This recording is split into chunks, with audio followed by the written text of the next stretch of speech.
Qu'est-ce qui vous touche? Quels sont les sujets qui vous préoccupent au quotidien? ED Institut a réalisé un sondage exclusif pour les dernières nouvelles d'Alsace et Alsace 20. Sur le podium, troisième, l'environnement, cité par 12% des sondés. En deuxième position, pour 15% des personnes interrogées, l'emploi. La préoccupation majeure des Alsaciens, pour 21%, c'est l'avenir des enfants. Caroline Bussinger est directrice d'études chez ED Institut. L'enfant avant tout, mais pas pour tout le monde. Par exemple, dans le Haut-Rhin, c'est plutôt le chômage qui est cité en premier. C'est aussi le cas des 30-49 ans et des ouvriers.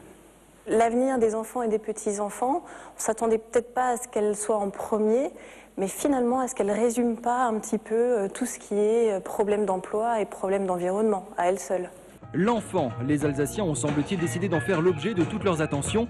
Est-ce le signe d'une société malade qui se sait incapable de préparer l'avenir des générations futures? Nous avons posé la question à Thierry Lott, président de l'association de parents d'élèves de l'enseignement public en Alsace. Peut-être au contraire, je pense que prendre l'éducation, prendre la formation des jeunes comme base de notre société, c'est préparer l'avenir, et comme personne n'a deux boules de cristal, je pense que c'est une bonne façon de préparer l'avenir. Moi je trouve que c'est regarder nos enfants avec un regard positif, c'est espérer pour demain, et l'espoir c'est peut-être ce qui fait vivre. L'enfant, avenir de l'humanité, ok, mais il ne faudrait pas qu'il reste trop longtemps à la maison. Un gamin, ça coûte cher. Cette préoccupation révélerait en fait une réalité bien plus pragmatique. Colin Riguer est le secrétaire départemental 67 de la Confédération syndicale des familles.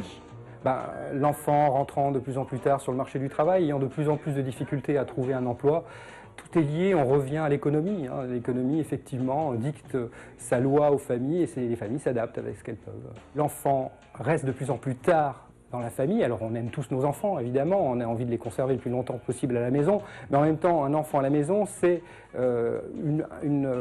grève le budget des familles, de toute façon. À partir du moment où l'enfant devient autonome, là c'est un soulagement pour les familles en général. Si vous regardez autour de vous, même si on aime nos enfants, on a envie de les voir partir, surtout lorsqu'ils ont des besoins d'adultes. Il ne faut pas oublier qu'un enfant peut rester à la maison jusqu'à 25-30 ans avec des besoins qui sont ceux d'un adulte. Donc évidemment, le budget n'est pas le même que pour un enfant de 4 ans.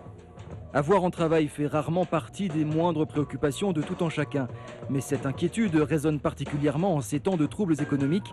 8,4% de la population alsacienne recherche un job, soit près de 75 000 personnes selon l'INSEE, du jamais vu dans la région en 25 ans.